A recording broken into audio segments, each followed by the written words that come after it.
Un front qui se dérobe, des alliances qui se recomposent, et la menace d'un nouveau choc des titans. Que se passe-t-il réellement en Ukraine? Depuis le début du conflit russo-ukrainien, la guerre a connu de multiples phases. Mais ce que nous observons aujourd'hui est d'une ampleur inédite. Jamais, depuis le déclenchement des hostilités il y a plus de 2 ans, les équilibres n'avaient été aussi instables. L'impression d'assister à un effondrement stratégique se fait chaque jour plus palpable, avec en toile de fond une escalade internationale qui, si elle n'est pas freinée, pourrait bouleverser l'ordre du monde. Sommes-nous aux portes d'un effondrement stratégique de la défense ukrainienne, avec, en écho, une escalade internationale inédite? Ces derniers jours, les forces russes progressent à une allure fulgurante sur plusieurs axes, bouleversant l'équilibre militaire forgé depuis des mois. La logistique ukrainienne vacille sur des pans entiers. Des lignes de ravitaillement brisées, des unités encerclées et une désorganisation inquiétante du commandement. Sur certains points vitaux, la défense ne tient plus qu'à un fil, exposée à une menace d'encerclement complet. Pour comprendre l'ampleur de cette crise, il faut se rappeler des précédents historiques. Durant la Seconde Guerre mondiale, par exemple, l'effondrement de la ligne Maginot, pourtant réputée imprenable, avait ouvert la voie à une percée allemande fulgurante. Aujourd'hui, en Ukraine, la fragilité des lignes de défense n'est pas sans rappeler cette situation où, malgré des fortifications, la logistique et le moral sont déterminants. Résultat immédiat, le nombre de prisonniers de guerre s'envole. Ce ne sont plus des cas isolés, mais des groupes de soldats ukrainiens qui se rendent, révélant un moral effondré et une maîtrise du terrain qui s'étiole. La comparaison avec les débâcles historiques est frappante. Lors de la bataille de Stalingrad, des milliers de soldats allemands s'étaient rendus, non par lâcheté, mais parce que leurs lignes de ravitaillement avaient été coupées et que l'épuisement avait sapé toute volonté de résistance. Aujourd'hui, l'Ukraine affronte des circonstances similaires, des unités isolées, privées de soutien, qui préfèrent se rendre plutôt que de continuer un combat perdu d'avance. Mais l'enjeu déborde largement le cadre militaire. Alors que Kiev reçoit des missiles Tomahawk américains, Moscou réagit violemment sur la scène internationale. Accélération de partenariats stratégiques, menaces renouvelées, démonstration de force qui ravive à la peur d'un affrontement global. Prenons un instant pour imaginer un scénario plausible, une livraison massive de missiles occidentaux à l'Ukraine. En réaction, la Russie déploie des systèmes de défense avancés non seulement sur le front, mais aussi dans des pays alliés en Amérique du Sud. Ce jeu d'action-réaction peut vite dégénérer en crise globale, comme ce fut le cas lors de la crise des missiles de Cuba, où le monde avait frôlé l'apocalypse nucléaire. Sur l'île clé de Kherson, l'intensification des combats ouvre une nouvelle phase. Opérations amphibies, tentatives de percer sur les positions avancées et frappes ciblées annoncent une bataille décisive, avec un impact direct sur la maîtrise du fleuve et des axes de communication sud. Historiquement, le contrôle des points de passage stratégiques a toujours été décisif. Songeons au débarquement de Normandie, où la maîtrise des ponts, routes et ports avait permis l'avancée alliée. Aujourd'hui, à Kherson, la bataille pour le contrôle du fleuve Dniepr pourrait conditionner l'issue de la guerre au sud de l'Ukraine. Ce qui se joue en Ukraine aujourd'hui, ce n'est plus simplement la survie d'une armée. C'est l'équilibre de tout un continent qui vacille. Ignorer ces signaux, ce serait sous-estimer le risque d'une escalade majeure, capable de remodeler l'ordre européen en quelques semaines. N'oublions pas que l'histoire regorge d'exemples où un conflit local a débordé de ses frontières. La Première Guerre mondiale, déclenchée par un attentat à Sarajevo, s'est propagée à l'Europe entière en moins de 2 mois. De même, la situation en Ukraine peut, si elle échappe à tout contrôle, embraser la région et au-delà. Sommes-nous à l'aube de la rupture stratégique tant redoutée? Pour le comprendre, il faut décrypter chaque opération, chaque décision et chaque tension, aussi bien sur le terrain que dans les coulisses diplomatiques. Analysons dans le détail la dynamique des offensives russes et les failles qui s'élargissent côté ukrainien. Chaque détail compte. Voyons comment les lignes ont commencé à céder. Derrière les communiqués triomphants et les bulletins quotidiens se cache une vérité bien plus sombre. Les récits de victoire ou de résistance héroïque masquent la réalité mouvante du terrain en Ukraine, où la ligne de front se déplace à une vitesse sans précédent, bouleversant les équilibres établis depuis des mois. Le secteur de Pokrovsk est devenu l'épicentre de la tension. Ici, un encerclement opérationnel presque total enferme les forces ukrainiennes dans un piège qui se resserre. La dynamique du conflit s'inverse. L'armée russe ne grignote plus. Elle avance par bonds, multipliant les percées et coupant les routes vitales pour l'acheminement des renforts et des munitions.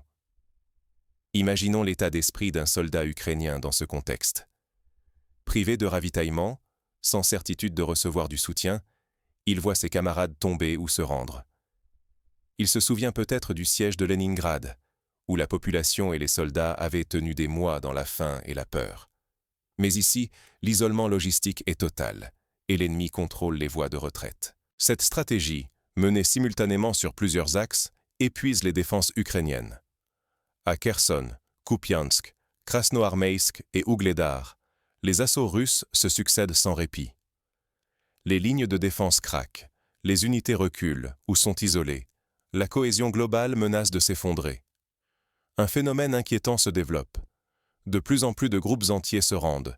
Parfois des sections complètes déposent les armes. Ce n'est plus seulement la fatigue, mais la conséquence directe de l'isolement, du manque de ravitaillement et de la rupture des communications qui altèrent le moral. Pourtant, les discours officiels ukrainiens persistent. Ils parlent de résistance organisée, d'espoir, de plans pour reprendre l'initiative. Mais ce contraste devient de plus en plus flagrant avec la réalité du terrain, où chaque jour apporte son lot de pertes et de recul. Fermer les yeux sur ces fissures, c'est prendre le risque de ne plus comprendre la trajectoire réelle du conflit. De nombreux analystes occidentaux peinent à suivre la cadence.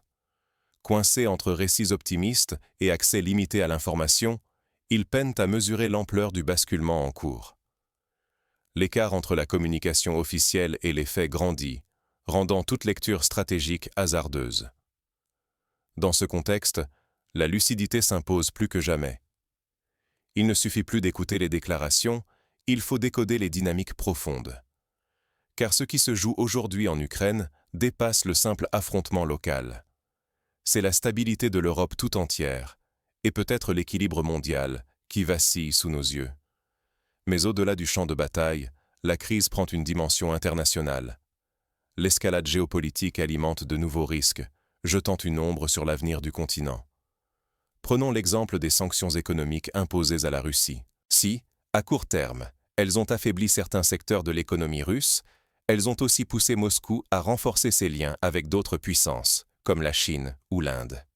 Ce réalignement stratégique pourrait, dans la durée, redessiner les grands équilibres mondiaux.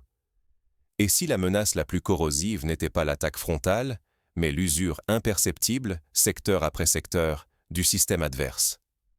Aujourd'hui, le véritable danger n'est plus l'assaut spectaculaire, mais l'effritement interne qui gagne du terrain dans les défenses ukrainiennes. Sur la ligne de front, l'effet domino s'impose. Lorsqu'un secteur flanche, ses voisins chancellent à leur tour. Une faille, même étroite, peut s'élargir en abîme. Dès qu'un point logistique ou un poste de commandement cède, la déstabilisation s'accélère, contaminant les positions attenantes.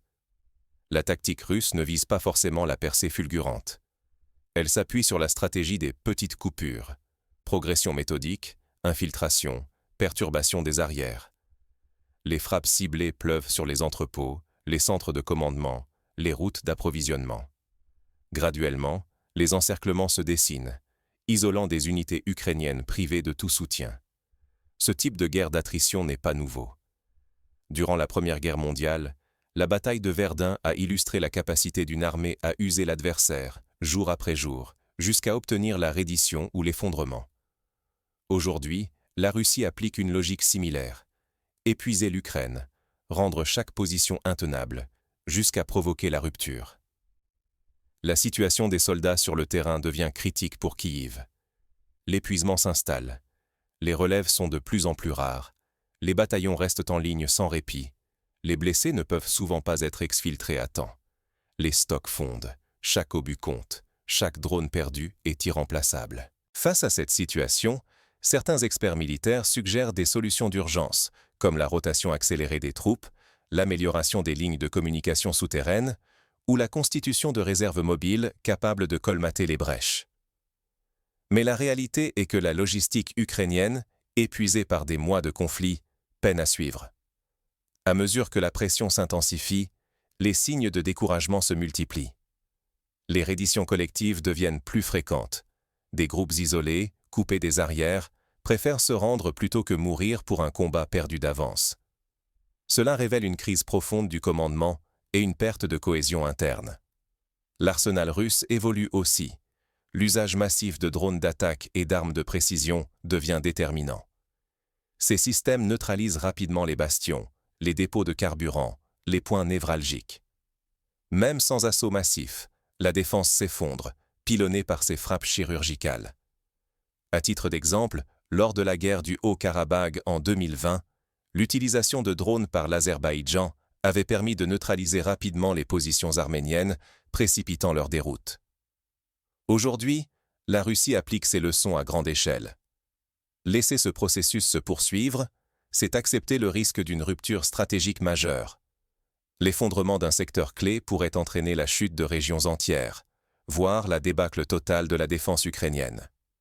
Chaque semaine qui passe fragilise un peu plus l'édifice. Mais il ne s'agit plus seulement de batailles locales. À chaque recul, c'est un nouvel équilibre stratégique qui se profile, porteur de conséquences potentiellement dévastatrices bien au-delà des frontières du Donbass. Pourtant, sur la scène internationale, l'évolution de la situation militaire ne fait qu'exacerber les tensions géopolitiques. Les regards se tournent vers les capitales occidentales, où chaque décision pèse désormais sur l'avenir du conflit. Quand les dominos tombent, c'est l'équilibre du monde entier qui vacille. L'intensification de la guerre en Ukraine ne se joue plus dans l'ombre. Chaque décision, chaque livraison d'armes résonne bien au-delà du front.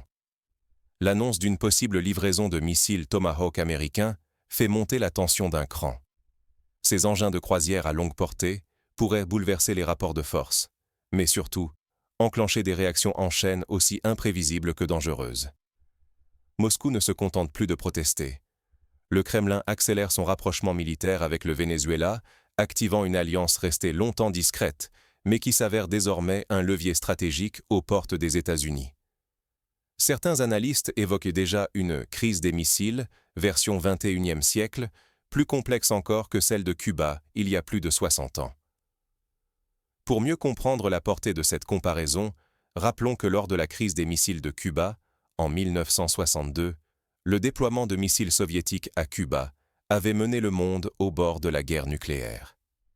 Aujourd'hui, une alliance militaire russo-vénézuélienne pourrait relancer des tensions directes entre Moscou et Washington, avec tous les risques que cela comporte. À Washington, la fébrilité gagne les couloirs du pouvoir. Chaque réunion du Conseil de sécurité prend des allures de cellules de crise. La moindre information, le moindre incident, peut déclencher une décision lourde de conséquences. À Pékin aussi, l'inquiétude monte. La Chine observe, s'interroge. Jusqu'où les Occidentaux et la Russie sont-ils prêts à aller? Quel prix le monde devra-t-il payer pour un affrontement ouvert? Le risque n'est plus une théorie. À force de chercher la symétrie stratégique, chaque camp rapproche le conflit ukrainien du seuil d'une confrontation directe entre la Russie et l'Occident. Nous frôlons un point de bascule où la spirale des provocations pourrait, à tout moment, devenir incontrôlable. Le moindre faux pas, la plus petite erreur d'interprétation, et l'Europe pourrait sombrer dans une crise inédite depuis la guerre froide. Les conséquences seraient incalculables, non seulement pour les pays en première ligne, mais pour tout l'édifice international. Crise énergétique, effondrement économique, migration massive, instabilité politique. La sécurité globale pourrait s'effondrer comme un château de cartes. Pour illustrer, souvenons-nous de la crise pétrolière des années 70. Un simple embargo avait plongé l'Occident dans une récession brutale. Un conflit ukrainien généralisé, coupant les routes énergétiques et agricoles, aurait des conséquences 1000 fois plus graves. Face à cette montée des périls, reste-t-il une marge de manœuvre? Ou sommes-nous condamnés à répéter les erreurs du passé jusqu'à l'irréparable? Mais derrière ces décisions, quelle logique profonde s'affronte réellement? Pour comprendre la véritable mécanique de l'escalade, il faut remonter aux racines du conflit.